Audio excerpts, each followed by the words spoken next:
All right, wonderful. Well, thank you all so much for joining us. We're joined by author Noe Álvarez, who was recently recognized by the Mass Center for the book as one of Massachusetts must-read authors of the year. Noe is here to discuss his book, Spirit Run, a 6,000-mile marathon through North America's stolen land. Noe Álvarez, the son of working-class Mexican immigrants, fled a life of labor in fruit packing plants to run a 4-month-long Indigenous marathon from Canada to Guatemala that pushed him to his limits. He'll discuss this harrowing journey, overcoming hunger, thirst, and fear, as well as the dangers he encountered, including stone-throwing motorists and a mountain lion. Noe will also share his reimagining of North America and his place in it, exploring Indigenous and working class humanity in a capitalist society where oil extraction, deforestation, and substance abuse wreck communities. So Noe holds degrees in philosophy and creative writing from Whitman College and Emerson College. He studied conflict analysis, peacemaking, and conflict resolution at American University and in Northern Ireland. He received a fellowship at Princeton University's Woodrow Wilson School, and he researched U.S. drug policy, military aid, and human rights issues in Colombian jungles. He currently lives now in Boston, where until recently he worked as a security officer at one of the nation's oldest libraries, the Boston Athenaeum. I'm mispronouncing all my words tonight, Noe, I apologize, but hopefully I got your name right.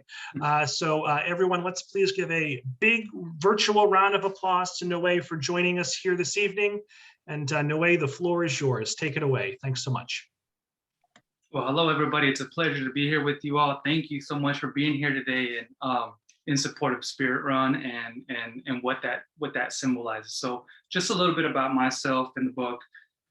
Spirit Run is a working class narrative about Indigenous, First Nations, and Mexican people who roam from Alaska to Panama in pursuit of peace and dignity.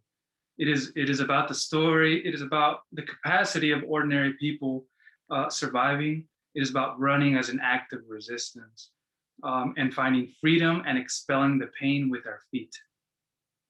A little bit about myself. I was born in Raymond Carver Country in Yakima, Washington, on farmlands enriched by volcanic soils and the hands of farm laborers like my Mexican immigrant parents. I grew up picking apples in the orchards with my father and in fruit packing warehouses with my mother. And I talk about these experiences in my book. When I got accepted into college, the pressure to save my family overwhelmed me, and I quit college after working so hard to get there. It was then in 2004, when I was 19 years old, that I discovered a run called Peace and Dignity Journeys, a 6-month-long run that Indigenous people organize every 4 years. And it changed my life. The goal of Peace and Dignity Journeys was to visit with Indigenous communities, build relationships, and engage in ceremonies with them. The goal was to get us to move again, to take action for our lives and to build momentum around running and carrying your community forward. On Peace and Dignity Journeys, we ran with feathered staffs that symbolized the thousands of prayers and stories of Indigenous communities we connected with. Feathers that represented specific things people wanted us to carry on the run for them: the death of a loved one, incarcerated youth, drug addiction, drought, decimated landscapes, contaminated waters, many heavy things. There's a main staff that starts in Alaska with only 3 feathers, symbolizing all the Indigenous nations of North, Central, and South America. As a run progresses, weaving through hundreds of communities, it accumulates feathers. It accumulates stories, prayers, pain, gaining weight over time as it traces through hundreds of communities. We run with these staffs, bearing their weight, learning to work with the staffs and what they represent, to learn how to work with ourselves and with our communities, learning how to properly honor the stories weaved into the staff, honoring the elders, embracing the future, learning to weave others and ourselves into the complicated narratives of our landscapes. Peace and Dignity Journeys is about these bundles of stories embodied in the feathered staffs. It is about feeling the weight of your community, which put things in perspective. You feel the weight of the responsibility you have to your people and to your community. The staffs, the weight of the feathers are a constant reminder of others and your responsibility to others. A reminder that every step you take is not just yours, but that of others. That the strength you put forth is not just your strength, but given to you through the power of story. This was the healing power of running on peace and dignity journeys. It was helping us get back into the practice of being human again. And what kept me going on the peace and dignity journeys was this idea that I could destroy this belief that running was a bad thing. Running from gangs, border agents, our past, danger in general. That I could, with the bottoms of my feet, correct this path that my family led as immigrants. To be the first in my family tree to run because he wanted to, not because he had to. And not because he was running from danger, but because he was running as a way of life. Spirit Run explores the lives of people living on the margins. People who are trapped in the rhythms of suffering, like in the factories where my mother still works. Places where bodies are instrumentalized and worn out. People who are saying enough. This is why I run, why we run, to revive and restore our story and our kindness to one another. So when people read Spirit Run, I want them to feel the language inside their bodies. I want them to have visceral experiences of not what it's just like to run through these harsh landscapes, but to feel the repetition of toil suffered by many, many immigrants and the working class, like my mother, who has begun to lose sensation in her hands from years of work. I want readers to inhabit this pain, the confusion, and the nausea of it all. I am very proud of this book, but it's only a fragment of what it means to be Latino, Indigenous, working class, what it means to be a runner. It is a painful read, and there are still chapters that I can't read out loud. But this book is about how running really becomes a healing act when you dedicate it to something greater than yourself. When you run in the name of something or someone. When it becomes an act of remembrance, recalling the traumas, the histories, the hurt, so as not to forget your story or those of your people. When it begins to dislodge you from the painful things that are weighing you down in life. I think running is healing when it becomes a medium for prayer. So thank you all. I really appreciate you. I'd like to maybe, if possible, read a little excerpt of my book just to get you all an idea of what it's about. And then I can take some questions because I'm really here for you all. I'm interested in any questions that you all may have about what this is and what I'm doing with Spirit Run, if that's okay with you. So I'll be reading, I guess, from my prologue, which I think will give a kind of a snapshot of what Spirit Run is. 2003, among the pines of Bella Coola in Canada's British Columbia, Canadian authorities escort a 17-year-old mother in handcuffs to identify and unearth the site where she buried a baby son a few days earlier. The teenage mother's name, Crow of the Sequatma Nation, whose full name translates to water waves, is reflected in her tears. The baby she buried was her firstborn son, pronounced dead at 7 weeks old. For 49 days, her baby lived with the power of a name, under the protection of Sequatma tradition of caring for one's own, blanketed with the dreams of a mother who sang to him until the very end, when he stopped eating. Fearing that the hospital would take him away, Crow wrapped him into his cradle board and escaped with him into the forest. She remembers that night in the mountains as very cold. The rain pelleted her as she and 2 others encircled the boy in a wall of ceremony before digging up a spot in the muddy earth with a shovel. The Sequatma people bury their own. But on this February day, the authorities unearthed the body of the infant Nupika Amak, one who can travel between 2 worlds, reversing the sacred order by which a Sequatma mother makes peace with the loss of a son. They desecrate the earth in front of her, land that had laid claim to Nupika Amak's spirit, and bring him back to this world to be processed, tagged, and issued both a birth and death certificate. Then they take his mother back into custody for questioning. When asked why she didn't register her baby, because she wanted him to be a freedom baby, free from government oppression. In 2004, in a salmon fish hatchery in Shikaloon Village, Alaska, where snow is still thickly packed onto the ground and the air cuts a person's face like obsidian glass, 30-year-old Chula Pepper, a traveler from San Diego, California, stares into a mirror of a bathroom with a Swiss Army knife in hand. No job, no relationship, no home. She grabs her long hair and cuts, like sickle to wheat, long black strands before settling onto the cold floor, nearly bald. She shivers over the few things to her name: a backpack, some clothing, a sleeping bag, rain pants, and a troubled past. Tomorrow, she decides, life will be different. In the small town of Smithers, Canada, 19-year-old Zanya Longwolf, the Gitsan and Takel nation, quits her job flipping burgers at a McDonald's and relinquishes her role as a caretaker of a household in torment: an incarcerated father, a drug-addicted mother, and a murdered cousin along Canada's highway of tears. Against her mother's wishes, she withdraws what little savings she has from an ATM, purchases a backpack, and breaks from all she has ever known to join a caravan of Indigenous runners. Still farther north, in one of the coldest parts of the Weshraiku, or Arctic village, Alaska, an elder named Ipana packs her life of 60 years into 5 oversized suitcases and travels to join the others, Indigenous runners from across the world congregating in Alaska for a race through North America toward Panama.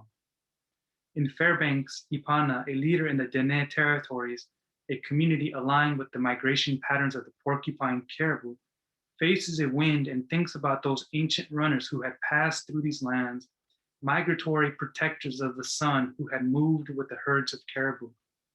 The time has come for Ipana to find within herself the spirit of those runners, the sun people, to find the courage to leave home and spread an urgent message: the Arctic is dying. Around the same time in Oakland, California, 29-year-old Chito awakes to the day on which his dream will come true, a dream of a run that unifies all the people of the world and takes him far away from an area he no longer feels a part of, the Bay Area, to which he was brought over from Mexico when he was only 2 years old. He has quit his job at EV Games, said goodbye to his nieces and nephews, and scavenged the Bay Area's thrift stores for warm clothing. He packs his backpack, takes farewell photos with family, then washes down a couple of Heinekens at a going away party this afternoon. The next morning, he boards a gray van, which will take him to Alaska. Alone in the Hazlitt Basin in the foothills of the Sierra Mountains in Fresno, California, a man dials into his Apache and Purepecha heritage, beating a drum for guidance. Here, beside a fire pit among ponderosa pines in ceremonial sweat, Andrek prepares himself spiritually and mentally to co-lead runners through North America.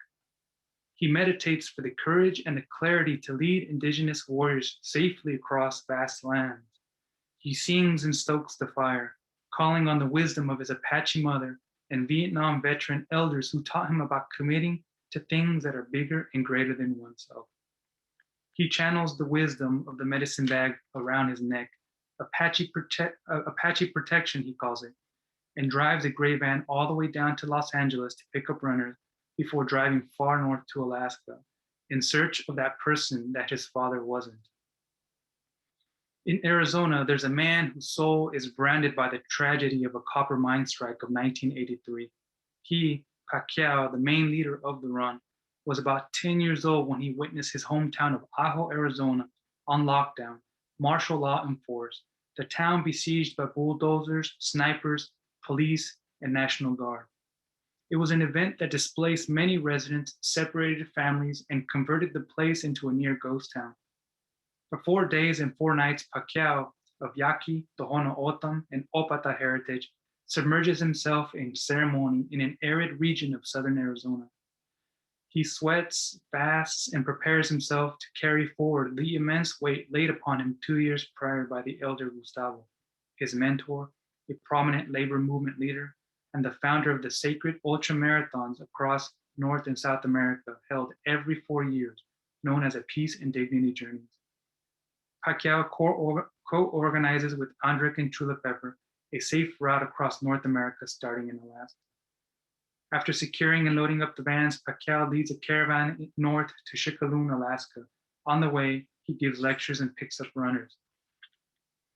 In Sonora, Mexico, 2 Yoreme Nation brothers, Masat, also called El Que Corriendo Mata, or he who runs conquers, and his older brother Greñas take leave of their families and university studies to hitchhike several days north to the US border. They journey to fulfill an obligation to their elders, to surrender to the run and embrace the way of the warrior, those committed to the protection and preservation of the land, animals, and their people's culture. These are only some of the marathoners of Peace and Dignity Journeys 2004. They are ordinary people, proud of their heritage, summoned by a call greater than themselves. And then there's me. So thank you. That was prologue to Spirit Run. I'm available for any questions if you all have them. So thank you. Thank you. Yeah, thank you, Noe. Let me turn my video back on. So folks, if you have any questions or comments for Noe, feel free to start getting them into the chat and into the Q&A, and I'll do my best to monitor those.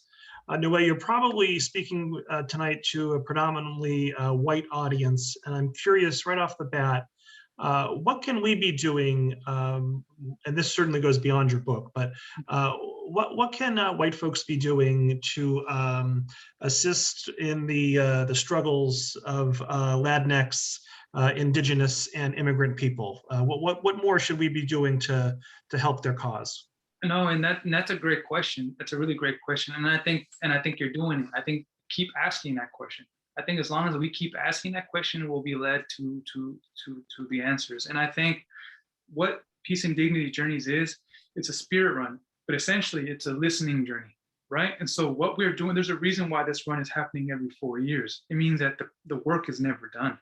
So we need to create a framework around tackling our obstacles, a framework around and rituals around gathering our community. So we got to make it a habit of checking in with ourselves and asking those important questions, right?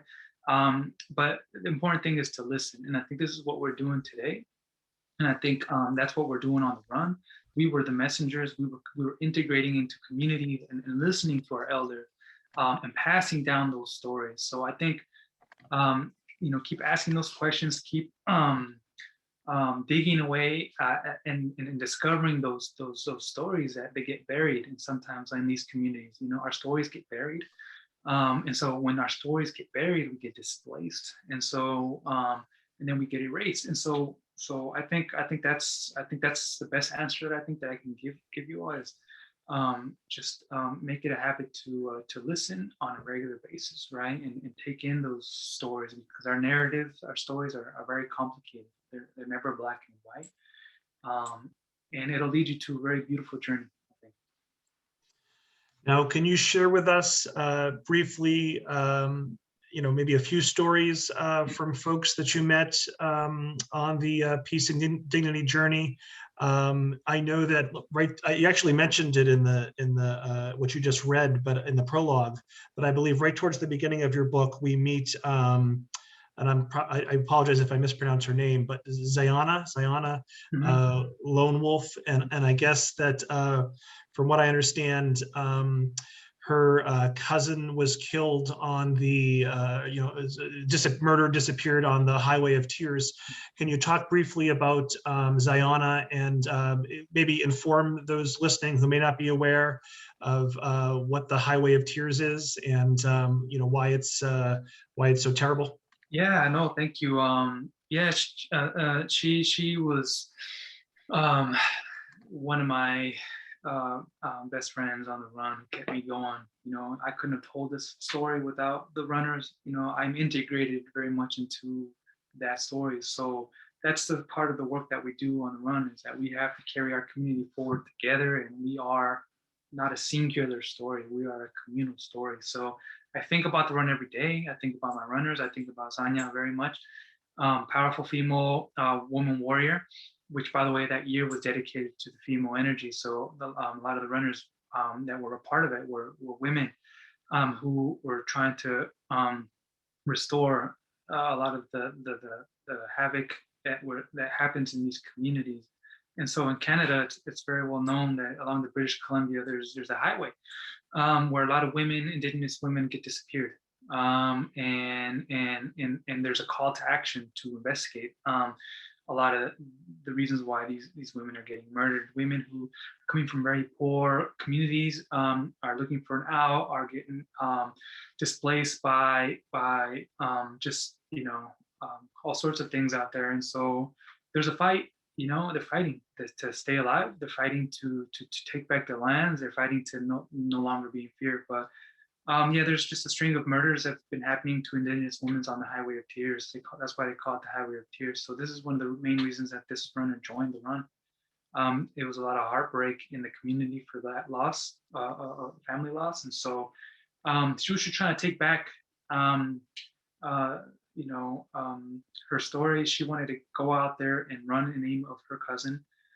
She wanted to not have fear for running down streets that often, depending on what community you were in, tried to run us down, so it was very dangerous in some areas to run in Canada, communities that didn't want us there, they didn't want us representing the Indigenous community. And so it was dangerous to run through these communities, but we weren't going to let ourselves, we weren't going to give up. And so we were trying to show people that we were out in full force, that we're trying to bring peace and dignity to our communities. We're trying to bring healing, and we're trying to show that our other people who feel lost, that they're not alone, and that we're out there and we're trying to connect with them. So yeah. Great. So I have plenty more questions, but let me go to the audience here because those questions are coming in. Joan asks, does everyone go to Alaska for the journey, or do they join in along the way? Both. And every 4 years, it changes. The run is growing and diversifying in so many beautiful ways. When I joined in 2004, before there was phones, and we were relying on maps sort of thing for at least, Google GPS and all that, the main run launched from Alaska, and it always does. And there's a run that also launches in Tierra del Fuego, Argentina. So they start at the opposite ends, and they run, and the whole point is to meet in the Panama Canal for a week-long ceremony. But obviously, people who start at the beginning don't always make it to the end, and people plug in along the way, depending on the need of the run. So people join in for a day, join in for a weekend, join in for a week. But the core body of runners that stayed with the whole run averaged about 10. And so, it's diversifying. Now there's West Coast runs, there's East Coast runs, there's Midwest, there's runs in Jamaica, there's runs everywhere. So it really is a community effort. It really depends on just reach out to your local Indigenous communities. We're always welcoming people to join. The run was supposed to happen in 2020, but things got delayed, displaced due to COVID and all. But I was planning to plug into that in some form. But we are very open people. Keep your eyes open. Oftentimes you'll see us on the highway or on the road running with staffs and feathered staffs. Pull over and ask, "What are you all doing? Can I join you for a run? Can I join?" And we're often very welcoming of that. There's runs from Canada to New York. California to New York. So yeah, it's out there. It's growing and it's changing every time. And you sort of just answered Joan's second question, but I'll ask it. Is the path always the same? And how about this? Who chooses the path? It takes many years to organize the main path in coordination with a lot of the nations. And every nation that you run through has a different way of honoring the land, a different way of running through it. There's specific sites, ceremony that need running through in some form, right? And so there's a way to go into a community and honor it. So sometimes some communities we have to run a bit more, or the path zigzags in a way that touches on those sacred sites. And then we have ceremonies. But it changes. Every day was a different day. We didn't always meet our mileage. We didn't always get to where we were getting. Sometimes we did get injured. We had to adjust every day. It was, I think, the first year when I ran that we ran into Mexico, as far as we did into Mexico. And so, the change of language, not everybody understood the language. We went to Indigenous communities that didn't even also speak Spanish, that really preserved their dialect and their Indigenous language down there. And so it was trouble. It was difficult navigating some of these things, and so sometimes we had to backtrack. So you really had to ask yourself, why you were running, because if you were there just for the calorie burning, you weren't gonna last, And so running is carrying your story, like I was saying. And so every day you had to dedicate your run to something deeper than, and that carried you through. And so at the end of the day, you were like, wow, I just ran 15 miles, and it gives you fire when you do. Excellent. Let me see. Victor has several questions for you. Hi, Noe. I am very interested in the spiritual dimensions, but also in the mechanical aspects. So we'll take these one at a time. What distances were you running each day? And were your overnight logistics predetermined? It was messy at times, a lot of the times. I think the general requirement for joining, at least when I did, was a commitment of running a minimum of 10 miles a day, right? But of course, runners get injured, runners drop off. Sometimes there's something very powerful going on inside of you that you just want to commit to more mileage. So you were surpassing that mileage often, and you did so to help your runners out. And sometimes you got lost, and sometimes you had to backtrack. So the mileage changed, obviously, right? And so, and sorry, what was the second part of that question? Yeah, overnight logistics. Okay. Did you have? Yeah, how did that work? Yeah, for the most part we did, but we camped out a lot. Camping was our most consistent way of reliable. Sure. But we stayed from community centers to casinos, like floors, and so so we took whatever was available to us. We weren't demanding. Communities welcomed us, and we were very thankful for that, into their lands. And some of us slept in vans, and we slept outdoors a lot, is really what it came down to. Did you run in groups? Yes. So oftentimes we led the run, depending on how the community wanted to run. We allowed the members of the nation to lead the run, and sometimes the whole communities would just come together and we would run in full force, and then slowly we start continuing on our way. Sometimes, you were pulled to a certain town. If I ran through my, certain familiar towns, or we ran through towns of other runners, there was a desire to join that runner, especially if it was a very difficult memories for them, where they just needed support. And so we'd run behind them, drums, singing. So we gave them the support to lead the run, but we were behind them. And so we would take, that was extra mileage that we were taking on to be there in support of our teammates who we knew needed us. And that happened to me too. Oftentimes I ran alone, but I think my runner friends picked up on my difficult days, and so they were there right behind me, teaching me, modeling how to stay strong. And then Victor's second to last question: is it in fact a continuous run, or is it broken up over time? So like you could run some distance this week and then some distance 2 weeks later, for example. Oh no, it definitely varies for sure. Like I said, it depends on the mileage that we need to run, the destination that we need to get to, and then who's getting injured, who's not. But like I said, the minimum commitment was 10 miles. I generally, and it was a voluntary movement. At the end of the day, no one was forcing people to run. You could always pull out. But a lot of us there were there for other reasons. Really, we were contending with a lot, and we were trying to find our healing in different ways on the run. So if you looked at us, we didn't look like runners, but what does a runner look like?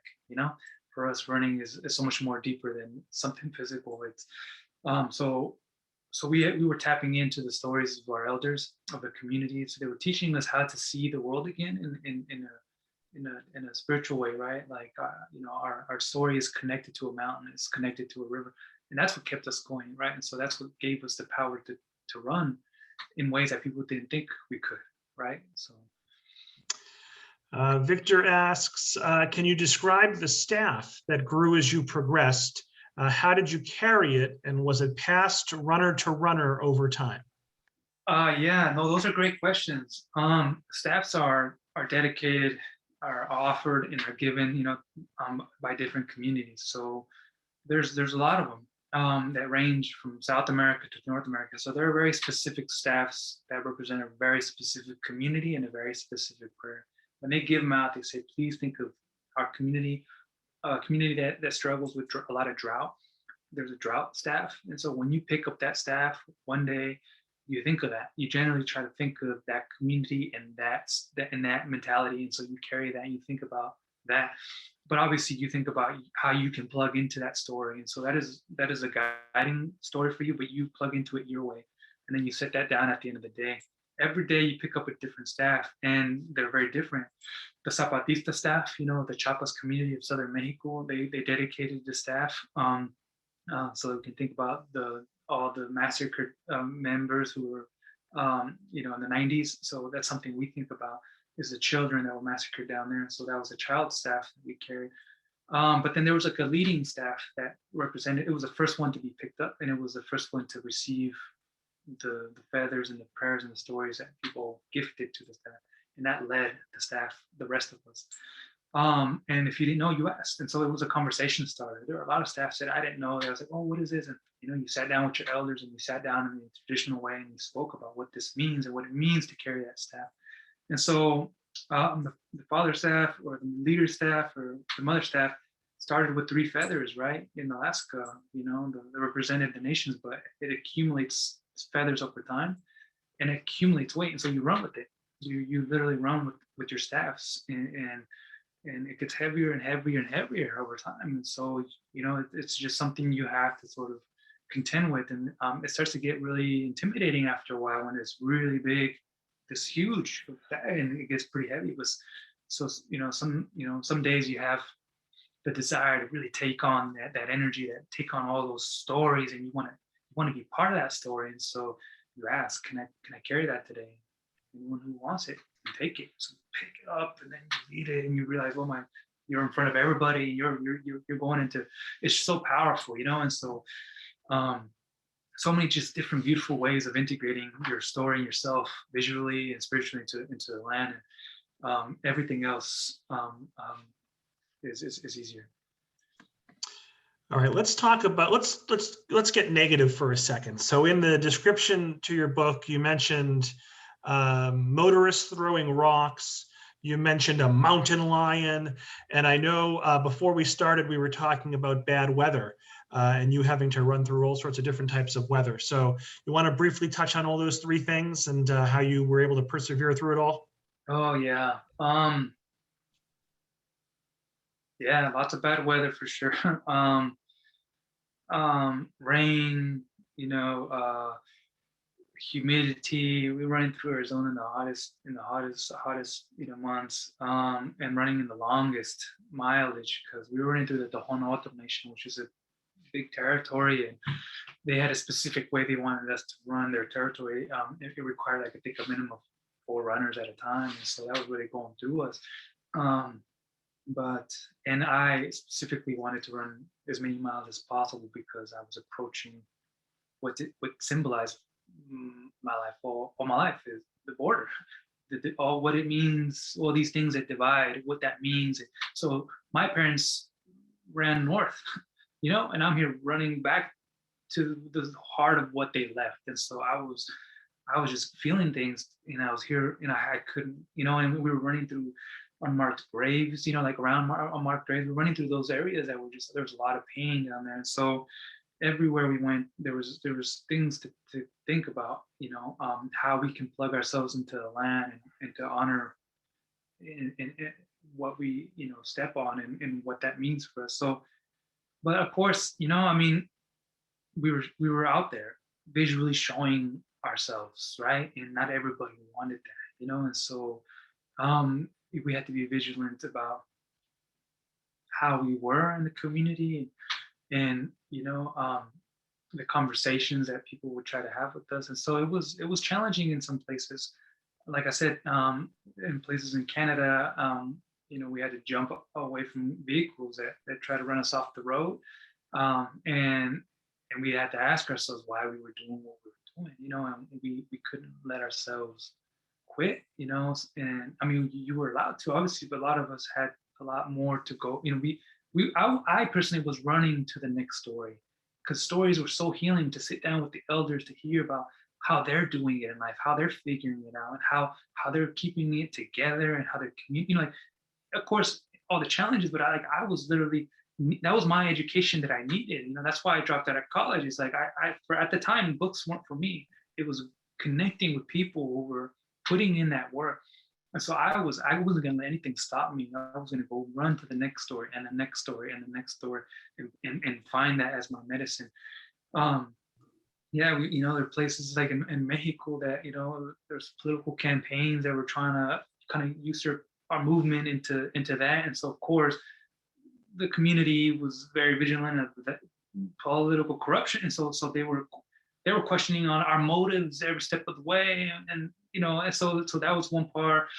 There was animals, people were running, through bear country in Alaska, and we're unarmed. We're not supposed to bring any weapons or anything. And so here we have just our staffs and alone. And so we really had to ask ourselves, ask what our place is on this earth. And so and find our connection to the animals around us, and see them as our relatives, and go about nature in a kinder way, and just realizing that there's always something bigger than you are, right?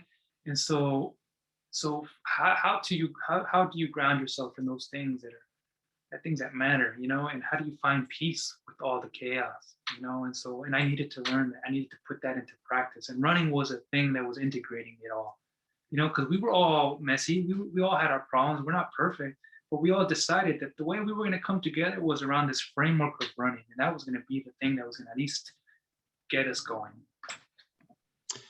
All right, so let me ask a positive question now. An anonymous attendee asks, what acts of unexpected kindness did you experience? Oh, that's a great question. That's a great question. Just, like going into communities, impoverished communities, people who had very little to eat and just said, here's a plate of food, and things like that. Or, kids who barely had sandals on them, who saw the joy in what we were doing, and stopped what they were doing, and jumped on and ran with us, just ran all day with us, as happy as ever. And so just those little things,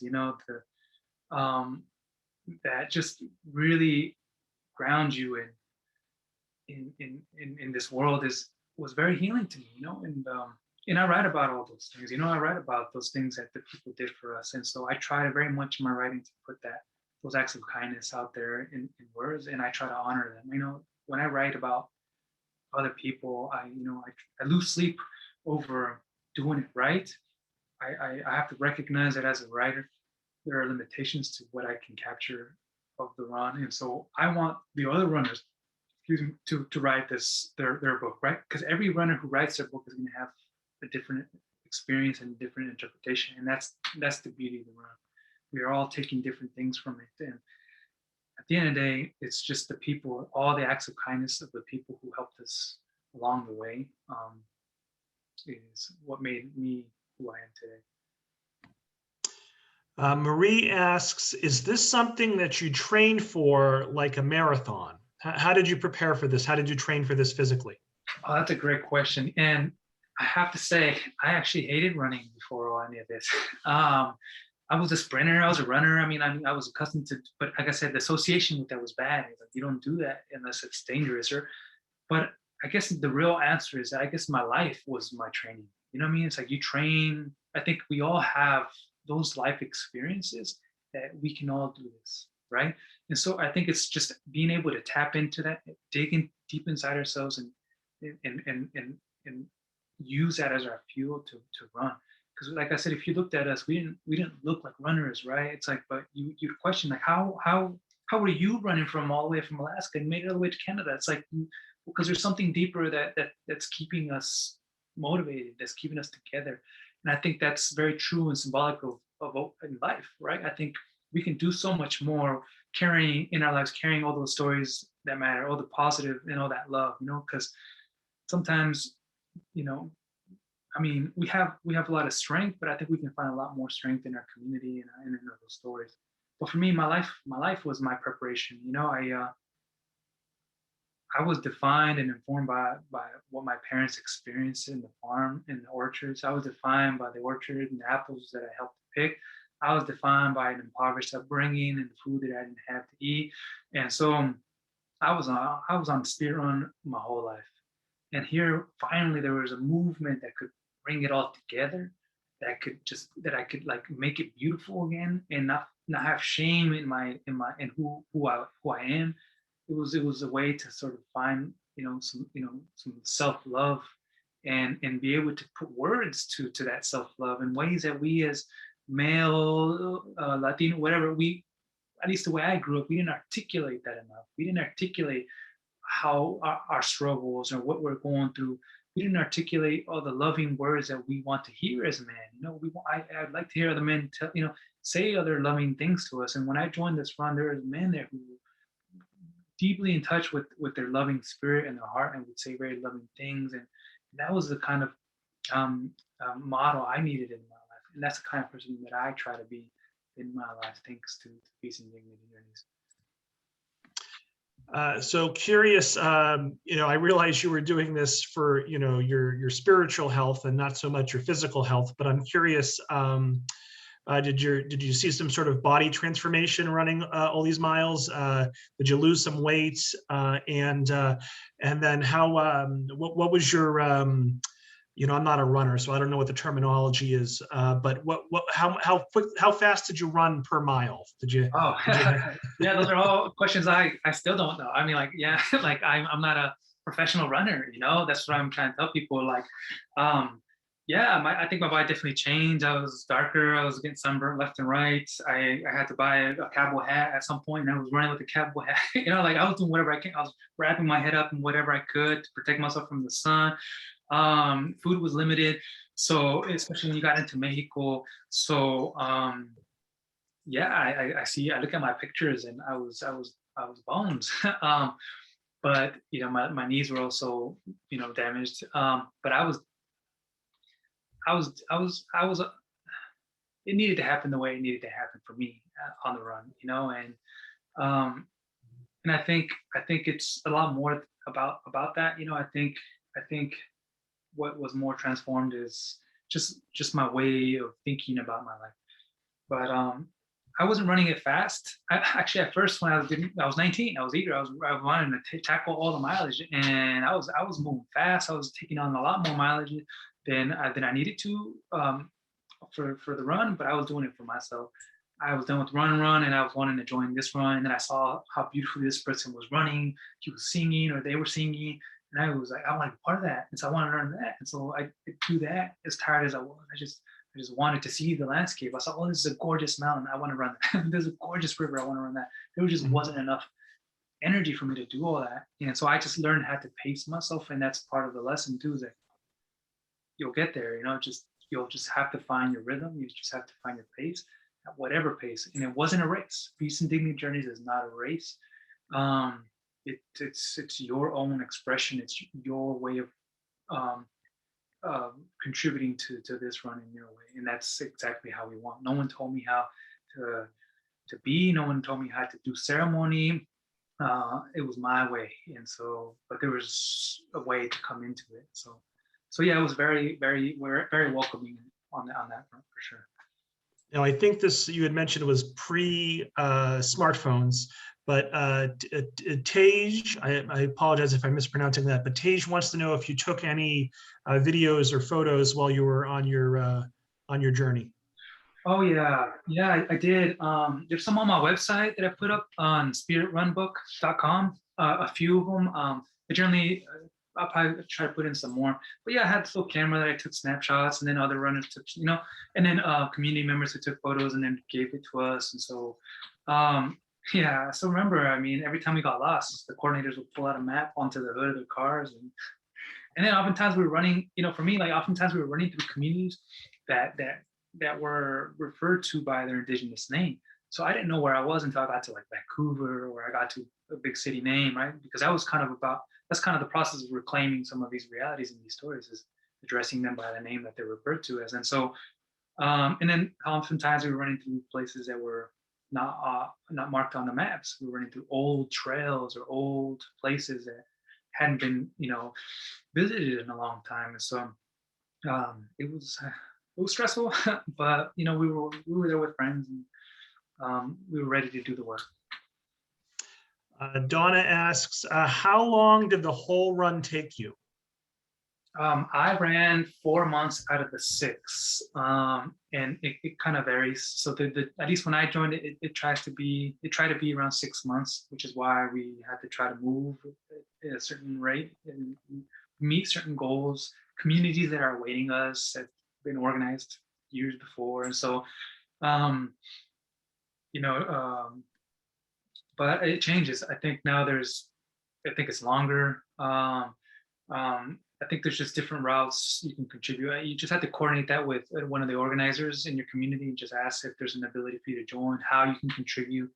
I'm sure there's a lot of different ways that people need help in these communities, and you can join for a weekend or a week, whatever. And sometimes the vans are full, sometimes we can't, sometimes it's just, we have to turn people away. And earlier, in response to one of the questions, you mentioned that there's now runs on the Northeast. Are there any runs that you know of that come through Massachusetts? Do they reach us? Reach out to the community. I don't know. I remember years ago, I was in DC, and I was at this rally, and here these runners jump on stage, and then I asked them, what are you all doing? They were running to New York from California. And so I just hopped on and ran 3 days to New York with them. And so I was like, I had finals week, and I said, forget this. I need to do this. And so I didn't know how I was gonna get back. It was my first time going to New York. So just ask around. It's just, I think that's what we're asking, as a community, reach out to local indigenous nations, plug into what they're doing, and ask them about this run, and someone's gonna know. Someone will know about these runs, and some are doing it their own way too, right? I mean, there's runs in Utah with the indigenous tribes out there who are doing what's been done for ages. And so, but I think communities have a different way of bringing healing to their communities. But yeah, I think New York, Chicago, they're going through everywhere. So in the interest of time, I'm going to combine these next two questions. Joan asks, what time of the year does the race start? So the race that you ran. And Sharon wants to know, where did you end on your race? There should be, I believe, a website. I think it changes a lot. I believe I have it on my website too, if y'all want to reach out to Peace and Dignity Journeys. But again, I think people are doing it in their own way in these communities, and generally it starts around May. At least that's when I did it.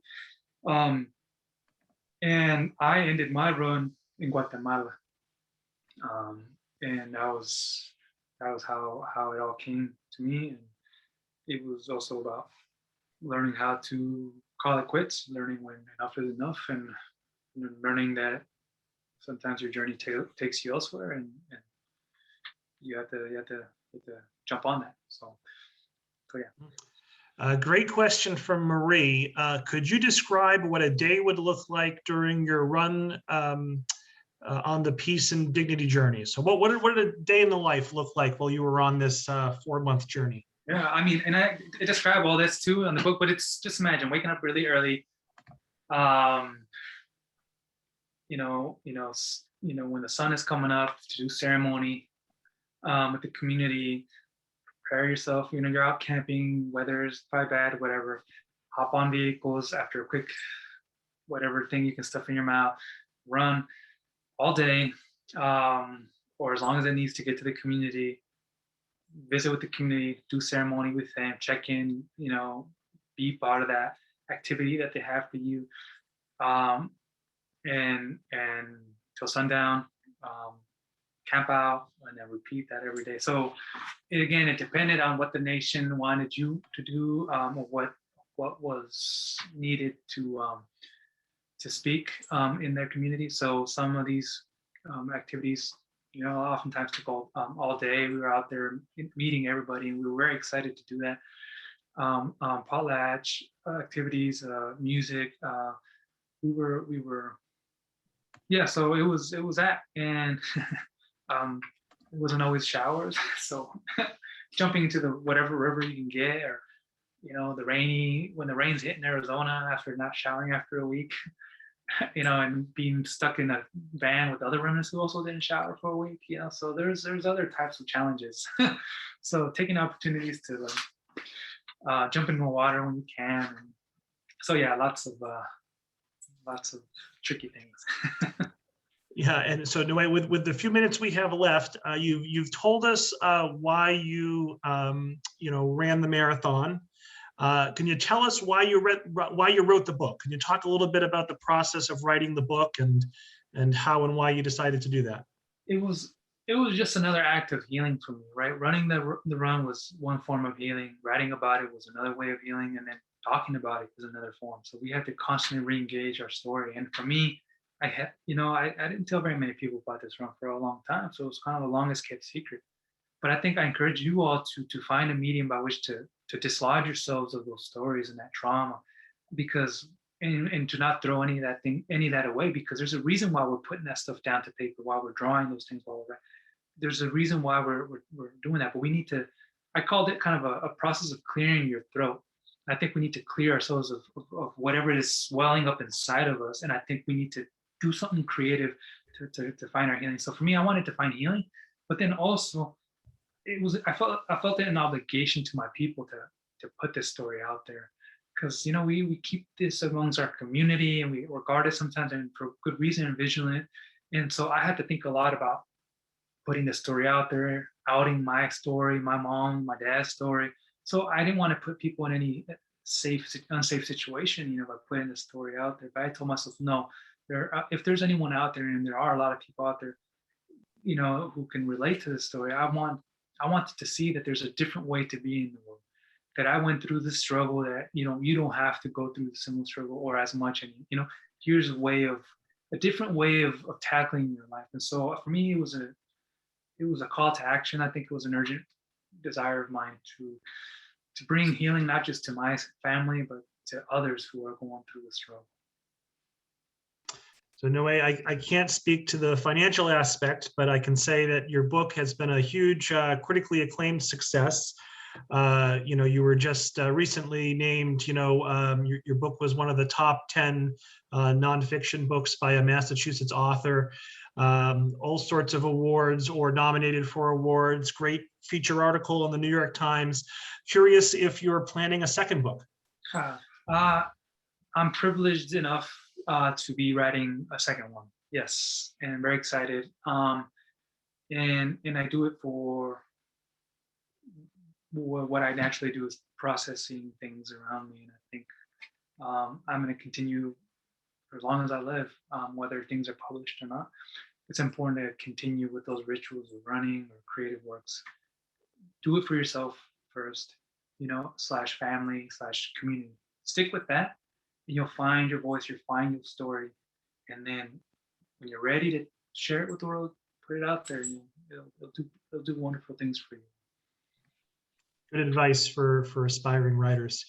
So we're coming up on 8 o'clock. We're about to hit the 1 hour mark. I think we will pretty much wrap it here. Noe, do you have any last words for the audience before we wrap up? No, I'm just very thankful to be talking with you all. I just want you all to keep at it. Have faith in yourselves. Have practice self-love. Find those rituals of healing, whatever that means to you.